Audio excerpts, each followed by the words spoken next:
Abhinaya madam நீங்க தானே madam? S, நான் தான் அபிநயா. நீங்க யாரு? ஓசிஓசி பேங்க்ல இருந்து வந்திருக்கேன். ஹலோ, இந்த நேரத்துல எதுக்கு வந்திருக்கீங்க? நீங்க 5 லட்ச ரூபா லோன் வாங்கியிருக்கீங்க, ஞாபகம் இருக்கா? 3 லட்ச ரூபா தான் கட்டினீங்க, 2 லட்ச ரூபா கட்டவே இல்லை. அதை கலெக்ட் பண்ற போறதுக்கு தான் வந்திருக்கேன். சரிங்க, கிளம்புங்க. நான் எதுவா இருந்தாலும் பேங்க்ல பேசிக்கிறேன்.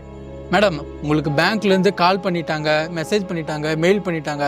நீங்க எந்த ரெஸ்பான்ஸும் பண்ணல, எந்த ரீப்ளையும் பண்ணல. ஆனா தான் எக்ஸிக்யூட்டிவ் நான் வந்திருக்கேன் கலெக்ட் பண்ணிட்டு போறதுக்கு. அதுக்குன்னு இந்த நேரத்துல வருவீங்களா? அக்கம் பக்கத்துல இருக்கவங்க பார்த்தா என்ன நினைப்பாங்க? மேடம், பகல் டைம்ல வந்தா உங்க வீடு பூட்டி இருக்கு, அதனால தான் இந்த டைம்ல வந்தேன். சரிங்க, எதுவா இருந்தாலும் நான் பேங்க்ல பேசிக்கிறேன். இப்ப நீங்க மரியாதையா கிளம்புங்க. மேடம், மரியாதை பத்தில நீங்க பேசாதீங்க. நீங்க ஒழுங்கா லோன் கட்டியிருந்தா நான் ஏன் மேடம் இந்த டைம்ல உங்க வீட்டுல வாசல் நிக்கிறேன் நானு? சார், கொஞ்சம் அமைதியா பேசுங்க சார். அக்கம் பக்கத்துல எல்லாம் பார்த்தா அசிங்கமாயிடும். நல்லா டிப் டாப்பா ட்ரெஸ் பண்ண தெரியுதுல்ல, அக்கம் பக்கம் கட்ட அசிங்கமாவும் தெரியுதுல்ல. மரியாதை லோன் கட்ட வேண்டியதானே மேடம்? போங்க, பேமெண்ட் எடுத்துட்டாங்க மேடம். கடன் வச்சுட்டு எப்படி இப்படிதான் டிப் டாப்பா தெரியுறாங்களோ தெரியல.